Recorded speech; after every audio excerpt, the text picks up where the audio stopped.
Hello, everybody, and welcome to episode 12 of the Coach Dad podcast.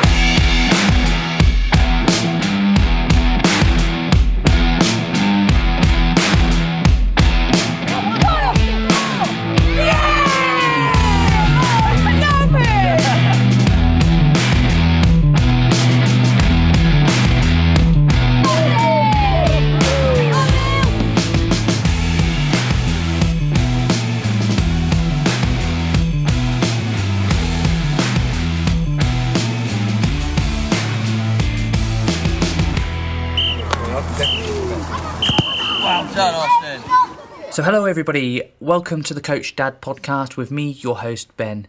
Now after a short break, I didn't have a full episode last week. I obviously put out the little short out just at the weekend just to explain what I was doing, and of course a little bit more in depth now. I was watching Norwich City play, so of course had that to deal with, and the fallout from that. And has anyone seen Norwich City? Canaries! David Wagner! Delia Smith! Can you hear me, Delia? You almost went a liver beating. It was a waste of time, let's be honest, but it is what it is when you follow a team. I follow Norwich City quite heavily. I go to games and stuff like that, so yeah, that was most important. So I didn't really get a chance to record anything of any length, and it's a shame really because there was a lot go on. Obviously this week now I've got to cover two games, and two different games, two different sort of sets of outcomes, but all positive, and I'll go into them in a little bit. And of course, a little bit later on, I'm going to talk about the FA guidelines that were dropped just a few days ago from under 7s to under 11 football regarding headering and throw-ins and dribble-ins and stuff like that. Of course, a lot of stir online. Just as I was about to jump on here and come do this podcast, the WhatsApp group with all the managers in has just exploded. Someone put a little bit about it in there, and it's, back and forth, and a lot of it is negative about, next they won't be able to, kick a football. And it's like, well, I'm actually in the camp of, I think it's a good idea personally, because it then allows more time with the ball at your feet. But I'll get into a little bit of that and all the controversies coursed online, and I've got some snippets from Facebook posts and grassroots football and all the rest of it. So I'll run through some of that a little bit later. And just another little tidbit, I'm still finding my way doing these podcasts, but I've changed my location for this show in the house. Not, I haven't rented out a special room with all backdrops and that. That's to come further, a little bit later down the line. But I was recording in the kitchen. Now, if you're into sound and music and stuff like that, and recording, kitchens are notoriously hard to record in because of all the hard surfaces, so you get a lot of echo and stuff like that. So I had to pad out sort of the table with a blanket, and I've got some garage door insulation and stuff like that, and I've sort of knocked up a little mini room for me to sit in, and it was a bit of a chore, and there was a bit of background noise. So I've moved into the living room. Kids are abed, so I've now got the laptop set up and the microphone, and I've still got my little room, but it's a lot better sound quality. So yeah, hopefully, as we move on, technology moves on and everything, we grow bigger and bigger. We've moved from the kitchen now to the living room, so going up in the world, soon that money will start rolling in. Let's get into it with this week's football news. This week's football news. So yeah, as we missed a weekend last week, I now have two games to report on, and they were two games that went two completely different ways, and it was just great. And I'll go into that now and give you a little bit of my thoughts on it all. So basically, the first game was an away game against a team called Down and Market Reds. They are the league above us in the league in the season just gone. We actually did play them in our very first ever game as a new team right back at the beginning of September, and then the league split and they moved up and we stayed where we were, and they beat us quite heavily. We only had 6 lads that day, 2 who are no longer with me, as in they don't play for me, not other things, but so yeah, they're not with me anymore. And it was a hot day. On that day, on the Saturday, I told the parents to prep your kids with sun cream, have it all lathered on, bring a bottle of water because people do forget, but be prepped. And I now have a squad of 11, 12 at the moment. I think it's 12. It's 13, but one's not playing for me, and I've also got one that's leaving that I've talked about quite a few times. So yeah, I'm sort of balancing around sort of 11, 12 at the minute. But I have 2 or 3 lads now who play cricket now because the season finished a week or 2 ago. The cricket season kicked in, so I've lost those, and the 2 players that have gone away are my more experienced players, and they're quite good little players. So when I put out the post on my band group to see who was going to be playing this week, I had 7 confirmed and 7 only.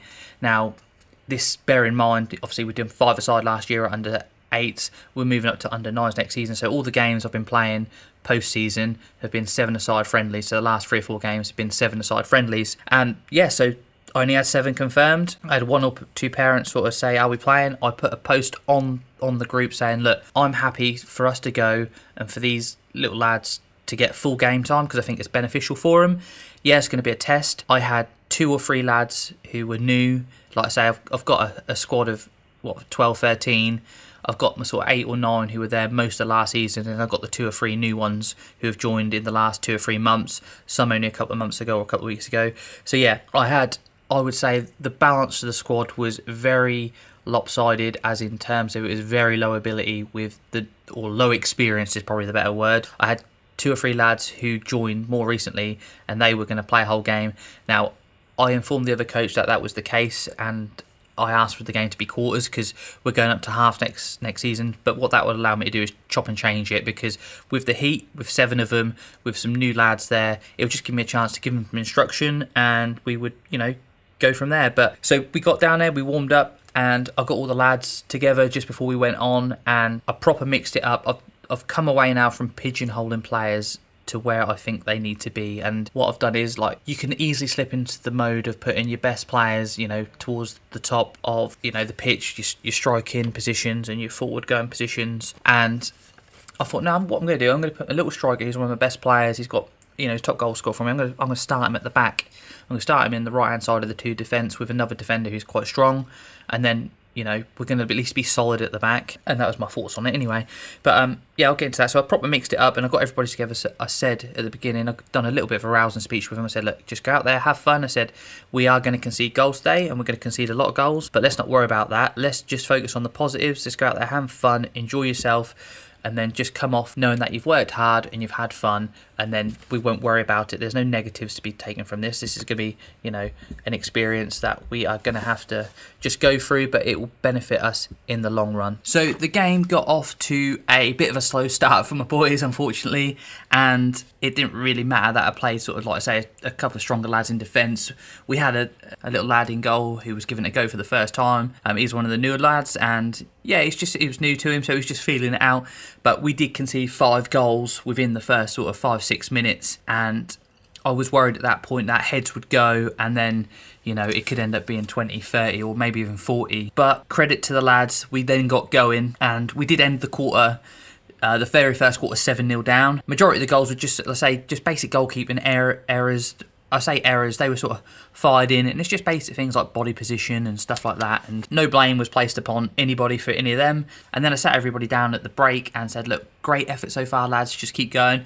Shuffled it up a little bit, put a bit of a stronger goalkeeper in, and said, let's have a go. Let's have a go. Let's try and get that ball played out from the back to one of your defenders, and let's have your defenders. Let's try and bypass the midfield. Let's try and just pump it up into the corners, and we'll just chase the ball and just see where it takes us. And then, that sort of fired the boys into life. We actually got 2 goals back fairly quickly. So one of the new boys who joined me from one of the Wootton's teams in Lynn, who is a very good player, he wasn't getting game time with them, so he came over to train with us and absolutely loved it. Played him in his first game. He assisted a goal. Then this game he's scored 2 goals in a row, so he was absolutely buzzing. He did absolutely fantastic. That sort of brought us a couple of goals back into the game. Then, don't get me wrong, they were never in danger, the other team. They were in full control. In that quarter, they then scored a couple more goals, and I think sort of half-time came round, and it was about 11-2 was the score at half-time. So again, sat them down, said, absolutely fantastic. Let's keep going, doing what we're doing. We're coming right back into this. The opposition manager, I think he had 12 or 13, he had almost had 2 teams essentially, and he was kind enough to offer me a player. But I said, no, thank you. I'd rather, my boys, they go through it, basically. They were out there, they were enjoying it. Yeah, one of the 2 of them came off sort of midway for a quarter just for a quick sip of drinks because they were giving it everything, and it was a super hot day. But credit to them, they kept going, and I thought it was only going to be beneficial for them just to keep playing regardless of the score. I didn't want, one of their players getting extra game time for our team and one of our players sitting out. Just made no sense to me. Let the little lads play who, need the game time. Just let them keep going. And then for the last couple of quarters in the second half, I reverted back to what I would call chaps who were playing in their stronger positions, if you know what I'm saying. So instead of mixing it up, I moved everybody in where they would normally play, even transitioning from 5-a-side to 7-a-side. If they were playing the defender, I'm now playing 2 defenders, so I put the defenders where the defenders were. The left and right midfielders, they were playing where they are, centre mid as well. Then I put my striker up top, and we really did sort of start clicking into gear, really. And I've got a little lad who's been with me from that very first game, and he's been fantastic. He tries week in, week out. He's come on so much. He was the chap who got man of the match a few weeks ago for doing 2 penalty saves in one game, and I've been desperate for him to get a goal all season. He's been close. He's had goal line scrambles and everything. And then it just sort of happened. We broke away, went forward, and in the final 2 quarters, we were just, how we didn't come away scoring 5 or 6 goals. My little lad, Austin, he had a couple of shots saved. Little lad, James, who's new to us, he was everywhere, like a workhorse he was, and he had a couple of shots saved. Bill, our main striker, who's got like 20, 30 goals for us this season, hit the post, shots blazed over. But yeah, little Tommy just went forward, and it broke for him. Had a shot and it went past the goalkeeper, and it was just sort of going ever so slow, rolling towards the goal, and creeped over by the smallest of margins. I would imagine if we had VAR, I would have been VAR, or the goal line technology, I would have been worried. But ref gave it, and everyone was so made up. He deserved that. All season he's been working, so hard. He's been trying. He normally plays in midfield for me, and he's just a little workhorse. And he got his reward, and I'm so happy when the lads get their first, a first big save, a first big tackle, a goal, just fantastic. So that's the one he'll remember. And yeah, the game then sort of ran away from us in the end, and I think it ended up 15-16-3 in the end. Full time came, everybody was made up with the performance. It wasn't, like I say, results. You could be a coach and doing this, and it's a little bit of advice if you're a low-level team, or if you're new to this and you think you're going to go into it and you're going to win all the time, and then you might come a cropper and be in a sort of surrounding or with a group of boys like mine where we're low ability, low level. We've gone all season, we haven't won a game. We just go into a game like this where we're up against it. We've conceded 16 goals, but everybody was made up. I just got all the lads over at the end of the game, and I just congratulate them on an amazing performance.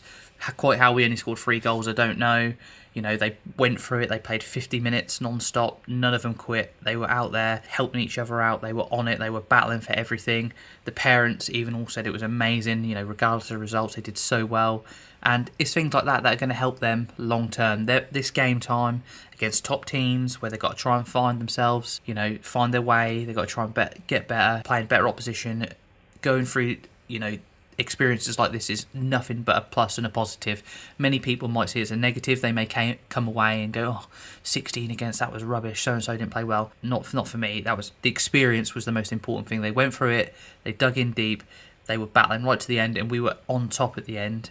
And we could have thrown the towel in, but we didn't. There was just one negative in the whole game, and it wasn't from me and it wasn't from my side or anything like that. I was obviously on my side of the pitch with the coaches and the team, and a parent from the opposition come wandering over and said to the coach, this was so disappointing, but he said, look, you're not playing so-and-so in the right position. If you don't, we're off, we're leaving. And I'm just looking at their coach, I sort of said to him, like, are you going to put up with that? I'm like, you're winning 9-2 at the moment, and you're taking that type of. There's me sort of with my lot. We're just scrambling to do what we can. We're going at it. There's only 7 of us, and the opposition team who are absolutely annihilating us. A parent is not happy because something is not going right for their child, or they're not playing them where they deem they should be playing. Perhaps again with that team where if someone needs a goal, they stick the little lad up front, and hopefully he might get a goal, and I like stopping that. So maybe that was what it was. They thought their little lad could get 8 or 9 against us, and he was only on 4 or something. But I said to the opposition coach that I don't know how you put up with. I couldn't put up with that. I'd have to say something. But everybody's different, isn't they? So they all have their own sort of thoughts and processes on it, and they deal with it in different ways. Some people are not strong like that. They're not wired like that. Whereas I would point that out straight away. I wouldn't have that. I'd have to deal with that. But yeah, that was just the one negative. But for my lads and the game, absolutely fantastic. They did brilliant. Couldn't fault any of them. They gave 100% effort, every single one of them, and nothing but a positive. We went into the next training session. I had a new lad turn up again, and he is a good little player. He had actually come from after school football club when he came to us. He apparently does a little bit of rugby, knows a couple of the boys, he goes to school with them, and he's actually a fairly good little player. So yeah, I was looking forward to him coming to join us and come and play. And then we went into the next weekend, which is the weekend just gone. And yeah, we had our last game for the foreseeable. This is going to be our last friendly. This is the team Terrington, who we've had our closest game against, where we thought we could have won, but we sort of just lost the game. It was a 4-2. It's by far our closest game. So we played them in a 7v7. Again, I had the cricket lads were away, so I had 10 this weekend. I had some lads come back who weren't available the week before when I only had 7. So yeah, we played Terrington, went away to them. But again, I set up slightly differently, and the game got underway, and this is a totally different sort of kettle of fish from the weekend before against Downham. We got off to a very good start. We were battling, we were in the game. We got to the end of the first quarter at 0-0. I made a couple of changes straight away from the goal kick, straight away from the kickoff in the second quarter. It was our kickoff. One of the new lads I had, our striker played back to him, and he sort of just ran towards his goal, our own goal, and sort of lost possession of the ball, and they nipped in and scored, made it 1-0. I sort of called him over. I said, look mate, I said, you're a fantastic little player. When you get that ball, think positive, bulldog, forward, bulldog, get forward. I was playing him in centre mid, so I said, you just get that ball and you run forward and you look for the pass forward. Don't think about going backwards. You're a fantastic little player, so you get on that ball and you go forwards. Make sure you run forwards, bulldog it, bulldog. And then from there, yeah, we were in the game, we were creating, we were defending well, we were battling for each other. We got to half-time, 1-0 down. Absolutely fantastic for us. We were in the game. I made a few substitutions. I made a conscious decision that I was how the rotation was working. I was going to then take my 3 strongest players off, and we were just going to let's see how it went, and then I was going to bring them on and put everyone in their right positions at the end of the game, and we'd see how we go from there. Like I say, I know it was 1-0 down, and I was hopeful that maybe we could get something out of this game, but also mindful of going to try the balance out. I'm going to balance it right. Everyone's going to get game time. So yeah, I took my 3 strongest players off for the third quarter, and we did struggle in that third quarter. We conceded 4 goals, but they were 4 goals where it weren't balls from direct play type of thing. It weren't direct play. It weren't them just getting the ball, attacking us, running around us and scoring. It was all silly things. Like one was a penalty, which I didn't think was a penalty, personally. Another one was where there was something going on where we shouted across to the ref, or the coach shouted across to the ref to do a shoelace, but it wasn't heard, so the ref played on, but half my boys heard the ref stop, and they did stop, but the throw-in came, they nipped in and scored. Another goal was from a corner, so it's like 3 of the 4 goals were, as I say, not from sort of just back and forth general open play. There was always a caveat to it. It's sort of concentration, penalty, and just things like that in a corner. So yeah, it was what it was. So we came out of that, the third quarter ended, and it was 4-0, 5-0, about 5-0. And then in the third quarter, in the final quarter, I stuck my strongest team out with all the players in the right positions, and yeah, away we went. And again, when I say my strongest team, I mean the players playing in the right position. I don't mean I just had all the best players out, not like that. If I've got new lads who are quite new but they want to play on the wing, I'll put them where they want to play, and we'll just balance it right. And yeah, away we went, and we proper went at it again, and we got a goal fairly early on. Oscar, the new lad, again scored his 3rd goal in 2 games. Absolutely fantastic. And we just sort of peppered their goal for a little bit. We conceded 1 ourselves. But yeah, just the game ran out. We ran out of time, and it finished 6-1 in the end, I believe. 6-1 in the end. So again, you may be a coach, like I say, you may be a coach of a grassroots football team and think, oh, that's another big defeat. Well, look at it in context. Like I say, I knew what I was doing at what point in the game. So we got through. If you take 3 of those 4 quarters out of it, the score is only 3-1, 4-1 or whatever. But we were in the game. So, and then it's just little concentration levels on one of the quarters, or concentration, a little bit of inexperience, shall we say. So yeah, so many positives there. And again, we came away because we were buoyed. We got to half time being a goal down. Again, that's only the sort of second time that's happened to us, where it was only 1-0, and we all knew it was from going backwards We didn't do that again. We cut that out. But it was all very... We've been playing a certain way now in these 7v7 games. If we get the ball up the field quickly from kickoffs or goal kicks, we go forward, we're less likely to concede, and the boys are now getting that. So as soon as we get a kick-off, the goalkeeper will pass to one or two of the defenders, and it's up to them to launch the ball forward down the wings, either flank, try and find the right or left midfielder or the striker, and we go forward from there. Because when we pass out from the back and dilly with it is when we concede goals, and if we can avoid that, we can cut that out of our game. Like I say, people might say it's long ball or whatever, but it's just teaching the boys to get the ball forward, long pass forward. We are looking for our players, but if we can clear the ball from the danger, then we stand half a chance. And while we work on our passing in training and in games, things like this will endeavour to help, work towards us winning a game. We did some really good passing. There was some really nice passing and moving as well between midfielders and strikers, so it's all slowly coming together. And it was noted by parents when we went across at the end of the game to do the awards. They were just made up that we were doing good bits in good parts of the game. A couple of new lads really shone again in this game. Little lad called Arthur, he can be on and off it sometimes, but he done this absolutely amazing jinking run, sort of Messi-esque, bit John Barnes versus Brazil, if you're old enough to remember that. I'm not actually old enough to remember it, but I know this is a classic sort of bit of play where he sort of jinks in and he cuts across and gets a goal from that. But yeah, it's sort of similar to that. But yeah, when we go sort of ultra attacking and put everybody in our right positions, we look a good team. And you've got to bear in mind, like I say, I've got 2 or 3 lads now who are more experienced and they're not with us at the moment, so it is all positives at the minute. It's all looking good. I went across at the end of the game and said to my parents, that's it now for a fair while, but we'll keep going with the training. But just thanked them all. And then I came away from the game, and again I put a bit of a message in a group chat and thanked everybody and thanked the parents for sticking with us, not giving me no chip, and sort of thanked them for buying into the project that I'm trying to do. They can see what we're trying to build, and they said they can see the progress and they're happy to be a part of it, and it looks like everyone's coming back for next season. So we'll keep going and building, and it really is all looking good. Like I said, I started with 4 at the beginning of last season. I'm now up to 12 or 13 at the minute, but it's night and day. I can see the progression. And I said to one of the parents who was with Austin, their little lad Bill was with Austin last season at Swaffham, and he was what I would say low level as well. He didn't get much game time there. He then sort of fell out of love with it a bit and he didn't want to come on. I don't know if he had a little bit of anxiety or something like that. But then fast forward a year later to the end of this season, he's my top goal scorer with 20 odd goals, 30 odd goals.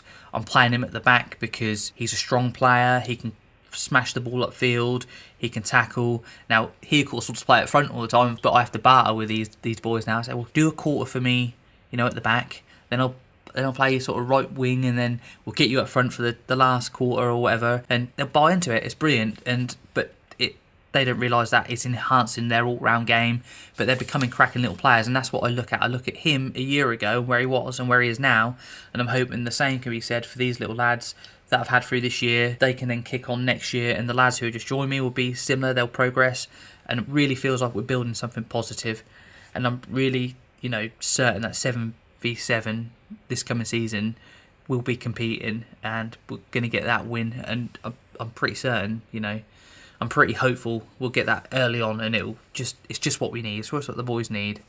But yeah, a message for coaches that so be it if you've got 3 or 4 unexperienced players and you've only got, the limit. If you've only got 9 players and you're a 9-a-side team, go with it, let them play. Like, all too often I see teams wanting to call games off if they've only got the amount, and they ain't got no subs. Nah, stuff that. Just go for it. Those lads benefit no end from playing a full game, and I've already seen it.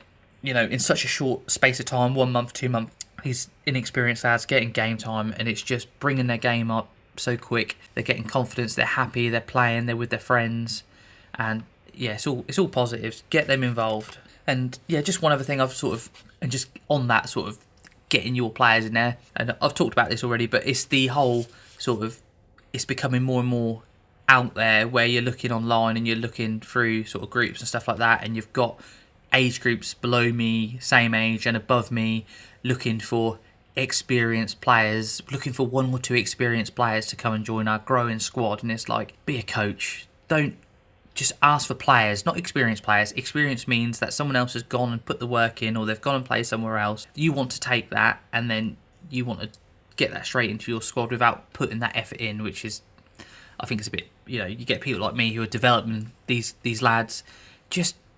I wish that would stop. I wish that would be outlawed. That would be banned, where people are asking for experienced players to come and join our under-9 squad. It's like, or under-10s. We're looking for 1 or 2 experienced players.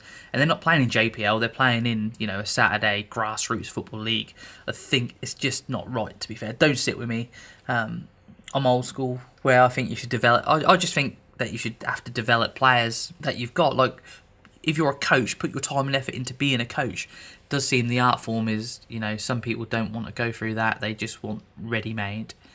And again, I've seen friends and people I've sort of come to befriend on Facebook, and a couple of friends and people I've known throughout my sort of life who are doing coaches and done various bits of coaching or doing it now, and they're sharing pictures and whatnot because it's competition time, if they're lads winning competitions and stuff like that. And then you do see sort of them asking for experienced players as well. It's like, bloody hell, it's like, come on, put the work in, like, be a coach. I know you want to win all the time, you want to keep it going, you want to build, but asking for experienced players at grassroots level, it's just, I think it's ridiculous. But so that was it in my lads and Austin this week for sort of what they got up to in the last couple of weeks.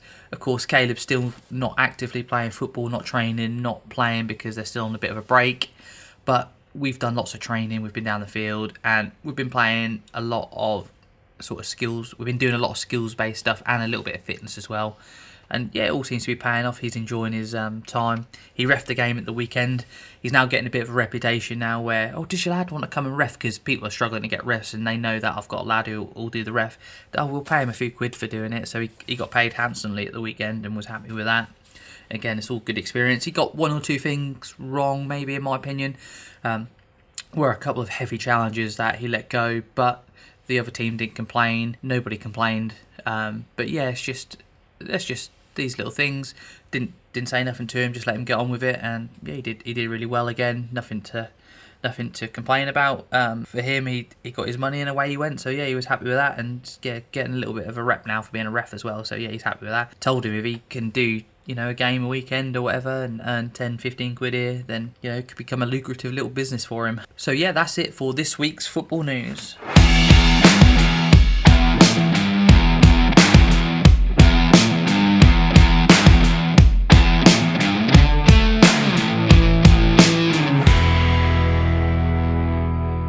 So this week's hot topic. Now, I've got it right in front of me. This was on the 17th of May. We had an FA announcement. Heading ban to be rolled out. FA will now introduce a new rule to phase out deliberate heading in matches in all affiliated grassroots youth football between the ages of under 7 and under 11 level over the next 3 seasons. This includes all leagues, clubs and any affiliated school football matches, starting with under 7 to under 9 level from 2024 to 25 season, then increasing to under 10 level from 25 to 26 and under 11 level from 26 to 27. So that went down, that was like a bomb going off and created much debate and back and forth online. Myself, I commented on the FA grassroots post. I said, I think it's a great idea. I've seen it over the last couple of seasons as someone involved in said age groups. No need for under 12s to head a ball, encourages more use of the ball at the feet, and that got loads of reactions and loads of sort of people commenting, both negative and positive, probably more negative to be fair, and I believe it's been a certain sector, a lot of people seem to think it's a negative, it's maybe a bit of the old guard, maybe sort of moving away from nothing wrong with kids headering a ball. And also there is a little bit in there about they're going to phase out throw-ins as well for kick-ins and dribblings over the next few years as well, and phase that, phase one in while they phase the other out up until under 12. So again, you're in 2 camps really. You think it's a good thing and you think it's a bad thing. The reason it's been brought in is because of things like long-term injury and concussion, and there's been a study into it. And the resulting factor is that the FA, led by whatever investigation was done into it, this is the result of it. They are now phasing out headers. Now, I do not believe it is an issue at all. I'm probably going to have people listen to me who are going to be screaming at this and sort of think I'm mad, but I'll explain why basically. But through my experience of my lads playing football, they've been in leagues where it's been a trial. So whenever they've played football over the last couple of years, so both of them have pretty much played full seasons for the last 2 years, and it's not been a negative. It hasn't impacted the game in any way. They've been part of a game where headering hasn't been a thing. Caleb has had to learn headering this year, which we've done in a matter of moments over a field. I've taught him a few techniques. Keep your eye on the ball, where, centre of the forehead, always watch the ball, how to leap and spring up to it. But again, the little lads from under 7s last year to the under 8s I coached this year, it's not been a thing, really. Like, half the time they can't kick the ball high enough to header. Some of the things I see against it is, it's going to cause more injuries. There's going to be legs up in the air and this and that. I've not seen anything. This year being a coach, I've not seen no head injuries from it. And last year watching as a parent, I've not seen no injuries from it. I've not seen no high feet. Like I say, some of the boys can barely kick the ball 2 feet, let alone off the ground. I believe they have no business header in it. It's not gonna impact them by not headering it. I've seen talking about clearing the ball and this and that, where my belief is, and I've got a new team, so I've got a lot of new lads that they need that ball at their feet. And when the ball's up in the air, it's no good to them. They need the ball at their feet. Anything that's going to enhance the game and enhance their ability to learn. So having the ball at the feet all the time as a rule is nothing but a bonus. Again, I've watched my little lads at the weekend struggle with throw-ins. Again, it's no big deal. Like I say, they can still practice throw-ins away from football. They can when they're messing about or whatever. But kick-ins, passing, run-ins or whatever, again, I think is a great idea for especially mini football, sort of under 7s, 8s, 9s, 10s. I think it's a fantastic idea. I've got absolutely no problem with it at all. Like I say, everything I've seen over the last couple of years, there's been no ill effect to the game. It hasn't stifled any growth. It hasn't made the game worse. There's been no injuries from it. It's not part of the game of any of the lads that I know that all they've done is football without headering, and they may shy away from it when they become, under 12 or whatever. They may not be used to it, but it's something they will learn in no time at all. It's no bother. I believe this is done for a couple of reasons. Obviously, the health issues. Long term, if it saves one person, I'm always of that sort of ilk. That long term, if it's going to save 1 or 2 people further down the line, then these kids don't need to be headering a ball. There's just no need for kids under the age of 12 to be headering a football. Like I say, they're still going to go out there, still going to enjoy the game. And I believe like a lot of the people who are negative are sort of, I don't know, looking at it from the wrong perspective, really. Like, next they won't be able to do this and they won't be able to do that. And it's just like, what a load of rubbish. This is just to enhance the game. It's to make a more technical based game. It'll keep the ball moving. It'll encourage people to keep it down on the ground. It'll encourage, passing. I just think it's going to make for a better football a few years down the line, because it will rule out, hopefully, coaches trying to coach long balls and stuff like that, where it should be pass and move. It should be dynamic football. You watch Man City dominate the league by keeping possession of the ball.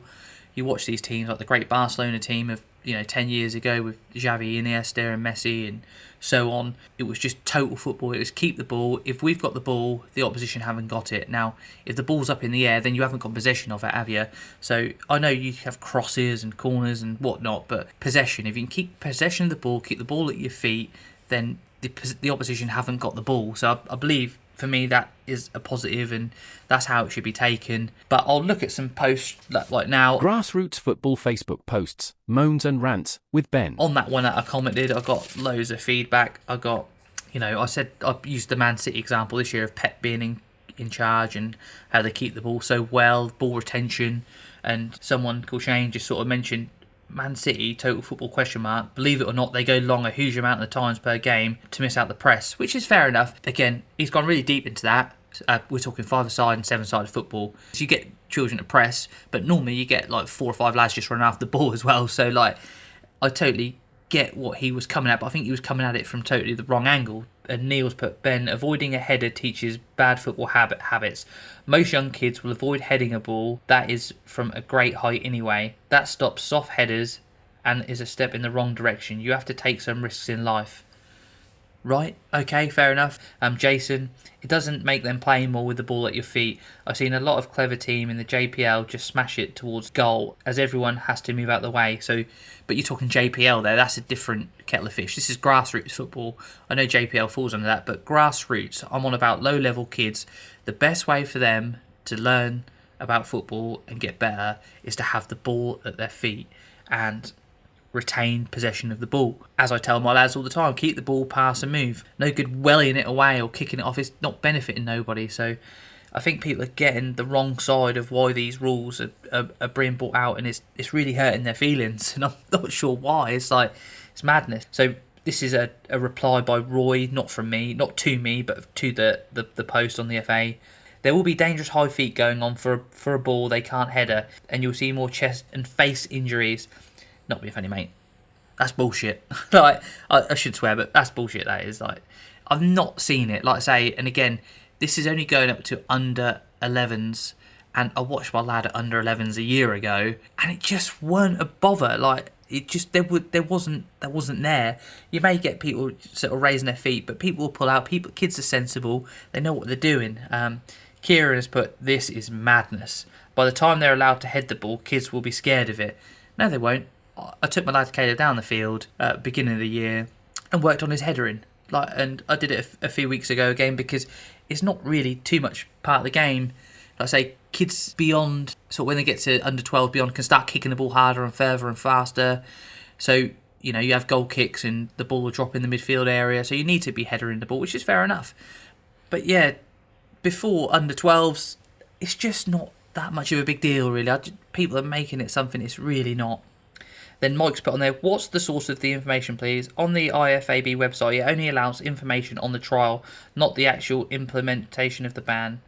So yeah, he's just looking for medical evidence, I'm guessing. But again, they wouldn't do these things if there weren't something to it. It's not just for the sake of doing it. I think a lot of people think that they're killing the game by doing this, where I believe that this is to get more Phil Fodens, is to get more Grealishes, more players who are more technical with the ball at your feet, like later on down the line. And if you look at England youth teams, you know, 10 years ago, 5 years ago, winning World Cups and stuff like that, and the players that are coming through now, we've got an absolutely fantastic crop of like Saka and stuff like that, absolutely fantastic with the ball at their feet. And that's where the game is at the minute. You don't really have too many throwback forwards like Harry Kane and that anymore, and even him, he gets the majority of the goals with his feet. Like, the head inside of the game is not what it once was sort of 20, 30 years ago, and even before that. It's more of a ball retention game, and Man City, you know, keeping the ball, not throwing the ball up in the air and long, and that's just, you know, I just don't think it's that big a deal. Perry's put on there, our league trialled this and it was awful. Kids were ducking, getting kicked, and loads ended up with balls in the face. More nonsense from idiots. These are the same people who are banging on about silent matches, pen pushing, non-football people. So yeah, Perry takes, he's not very happy with any of the stuff that the FA put out. He's not happy about silent matches again, which is a bit of a mad one really. So let's have parents on the sideline swearing at people, shall we? You know, saying it's all pen pushers and people getting balls in the faces and people are ducking and getting kicked. Again, I'm going to call bullshit on that one. Just don't believe it's. I just don't believe it. Like, I've seen and sat and watched it for the last couple of years, and I really don't believe it's impacted the game at all. It's made the game fine. Ross has put on there, won't be allowed to tackle next. You always get it, don't you? Can't come through from the back. Joke. Can't do the 1970 tackled. He won the ball, but he broke his legs at the same time. So you're just going to get two sides to. I know it might sound like I'm trying to ridicule people. I'm really not, but it's just madness, really. Like, it is done. No 7, 8, 9-year-old needs to be headering a ball in any sort of way, as far as I'm concerned. I'm just grabbing another sort of post that I've seen on the Coachability group on Facebook as well, where they said, what are your thoughts on the FA introducing heading ban for youth football? Trevor has put, the learning outcomes will be greater for younger age groups from kick-ins or dribbling. So he's actually put a bit of a positive spin on that as well, which is fair enough. Leon's put, removing the header is nonsense but understandable. Removing the throwing is absolutely ridiculous and completely unnecessary. So yeah, I can see his argument. So he's on board again with the header in. He thinks that's correct. He's just not happy about obviously throw-ins. Again, I can. There's no because it's not health related, you know, kids having a header a ball, throw-ins, again, should they stay, should they go? It is what it is. Like kick-ins, I remember when I used to play youth football, actually, used to do a lot of kick-ins and stuff like that, and little mini games. Do they need to get away with them? I'm here or there with throw-ins. You can take them or leave them. To be fair, it's not going to change or alter the game. It's not going to make it any less technical. Like I say, well, apart from they're going to kick in the ball, which a few times a game they're going to have an extra kick of the ball essentially. But Andy's absolutely gone in here. He's gone absolute joke. The FA are killing the game. Been involved for 30 years now.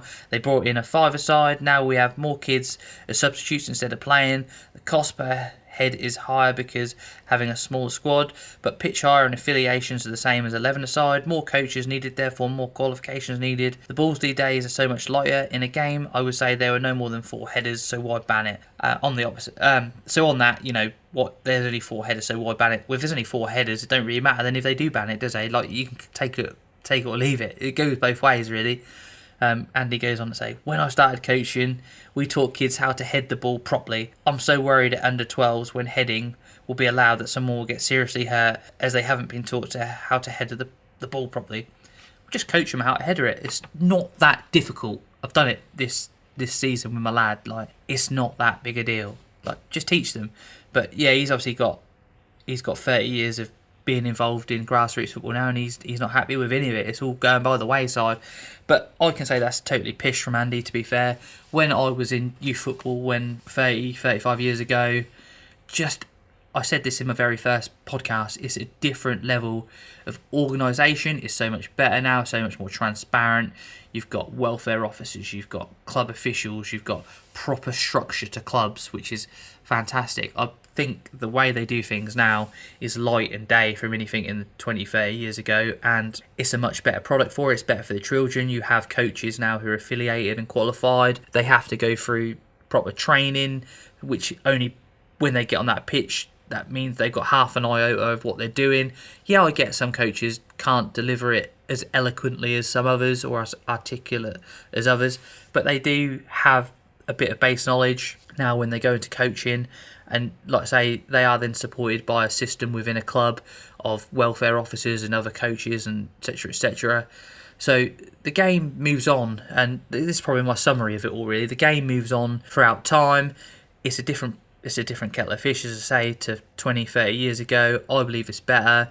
I think it's nonsense what that chap put there about how if you put 11, 6, 7-year-olds on a pitch playing on a big pitch, big goals, it's just going to be absolute mayhem. The way the FA have done it is because they've looked around at models around the world. You only have to look now at what's being produced. The young lads that are coming out, how technically gifted they are. The Cole Palmers, you go back 10 years and they were in the system. We're only talking 10, 15 years ago. The game, they were part of these small-sided games where they're technically great with the ball, and it's all progression. It's all it is. It's all progression. I believe a lot of people get stuck in old ways and old habits die hard. When I was younger, I used to head a ball, used to be able to tackle properly, and all rubbish and jargon like that. I think, it's probably my most opinionated podcast yet, and I'll probably get some hate either way from it. But I'm just saying what I feel, and I believe progression is the way. Everything moves on.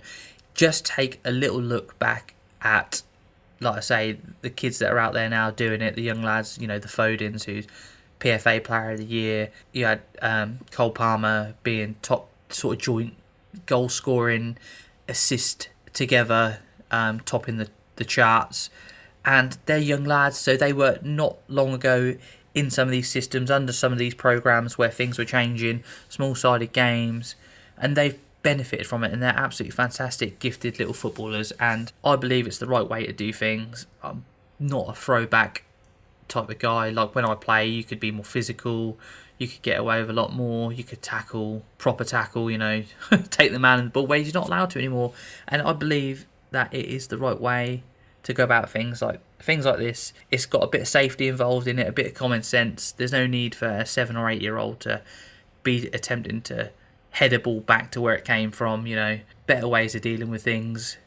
Try and get that ball down at their feet. Try and coach them how to use that ball when it's at their feet, and ball mastery and basics like that. And it's all going to be for a better footballer down the line. And heading it can be taught quickly and efficiently. You got plenty of time.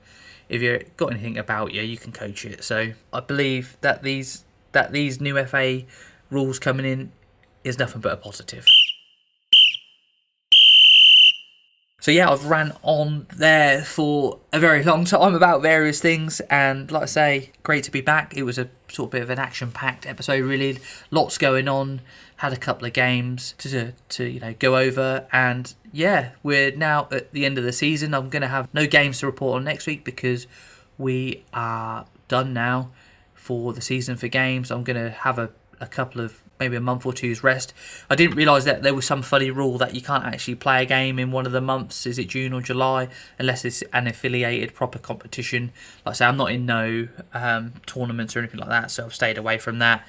We're going to keep training ticking over all the time, and we're just going to go keep it fun, keep it light, keep it enjoyable, and get these boys coached up, get them drilled up, get them having fun, trying to get them better. Like I say, I've got my foot cards that I'm working on with them. We've gone through a few basics, got them passing really well now. We've got them switched on. Results are starting to look positive. So yeah, we're just gonna keep going with it. The next thing of note in the calendar for my lot is the presentation day, which I went to a committee meeting only last week where we discussed the flow of things. We're going to have a football competition where all the little lads are going to be mixed up. So my team, along with the teams at the other team, under 8s and under 7s, they're going to mix up. So you're not going to have your team. You're going to have a mixture of a few lads from each one, and I'm going to coach one of them. And then we're going to have the presentation itself, which the awards are all done and dusted. I know who's got what, and I think it's right on the balance of things. So yeah, and then after that, I told the parents we'll go full in. We'll have a full programme of pre-season friendlies in August, I'd imagine, ready to hit the ground for next season. So yeah, the podcast might be shorter, sweeter, because I'm not going to have so much to report on, but I'll still sort of pick up on various things and try and keep it topical. I'm starting to push now on the old social medias as well, so if you can find me on Facebook, TikTok, put a few things on TikTok. And yeah, on Facebook, I've got if you search for it, Coach Dad Podcast, Grassroots Podcast. But yeah, thanks again for everybody who's been tuning in. I've worked up a little bit of a following, like I say, and I'm just forever grateful for everybody for tuning in. I'd love to take this thing sort of levels, love to have a guest on. So if anybody wants to come chat to me about anything, just send me a message on one of the TikTok or Facebook or however you do it. I'm sure if you can leave a message on Spotify or in the comments on Apple Podcast, that'll come through to me. So yes, thanks for listening again. Been another action-packed episode. My name has been Ben, and this has been the 12th episode of the Coach Dad Podcast, and I'll catch you next week when we will talk more grassroots football. Thanks again.